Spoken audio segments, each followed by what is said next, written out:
Come on in, my three. Take off your backpack. Rails, look down and watch your step as you enter. Scooch on this side? Okay. There's a boat. Sakay. And please supervise your children so that our story doesn't take any unexpected turns. Most people visit enchanting worlds through the pages of a book, but if you're visiting in person and looking for adventure in the great wide somewhere, then you'll find the way in to be quite enchanting. Or maybe this time a bit menacing, but Hakuna Matata, friends, it means no worries. And though it appears that we're entering the jaws of Monstro, we're really being transported to a magical place called Storybook Land.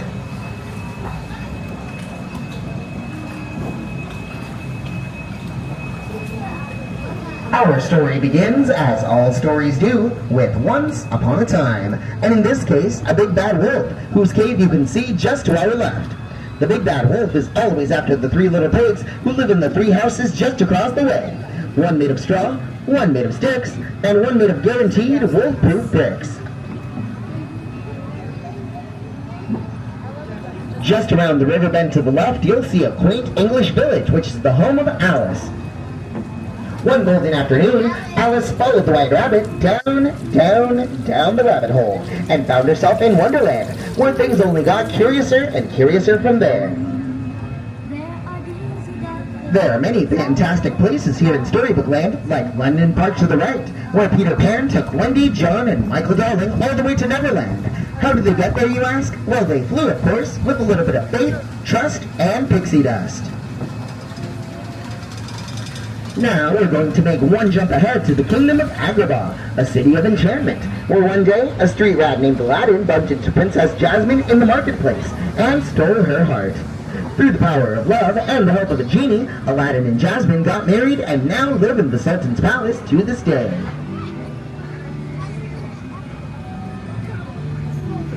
These places are where love blooms forever, like the flowers on the golden archways above us. The very same archways where Aladdin and Jasmine flew over, sideways, and under on their magic carpet ride to a whole new world.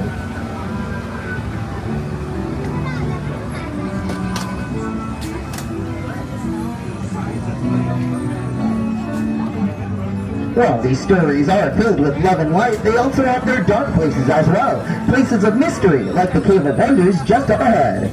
Its treasure is bound by a curse which can only be broken by the genie of the lamp. Legends say that if you free the genie, then he will grant you 3 wishes. Now, if you ask me, you ain't never had a friend like him. Speaking of wishes, Snow White had a wish of finding a safe place to escape from the evil queen, and found one in a cozy forest cottage belonging to the 7 dwarves just to the right. If you listen closely, you can hear the dwarves in their jewel mine singing hi-ho.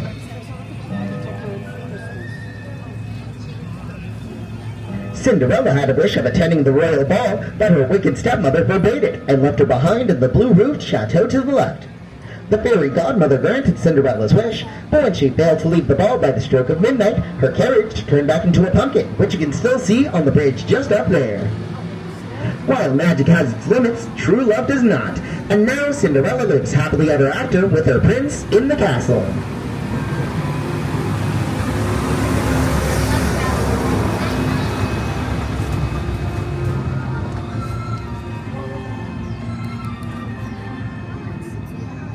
Dreams really do come true. And while some dream of happily ever after, others dream of sleeping on hills of quilted flowers, like the ones to our left, inspired by the 1933 Silly Symphony cartoon, Lullaby Land.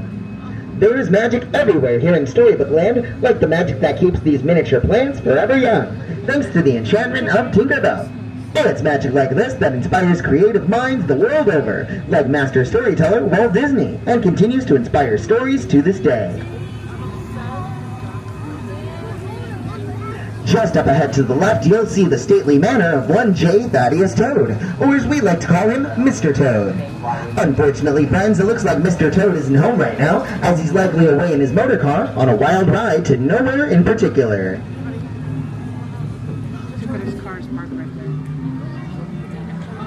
Just beyond that is the kingdom of Arendelle, the home of Anna and Elsa. When they were young, Anna once asked Elsa, "Do you want to build a snowman?" And together they built Olaf, and he likes warm hugs. In the future, Elsa's ice magic brought Olaf to life, and he taught both sisters that some people are worth melting for. Straight ahead is the Alpine Village, which is the home of the woodcarver Geppetto. Geppetto once wished upon a star for his puppet to become a real boy, and after Pinocchio rescued him from the jaws of Monstro, the Blue Fairy granted that wish.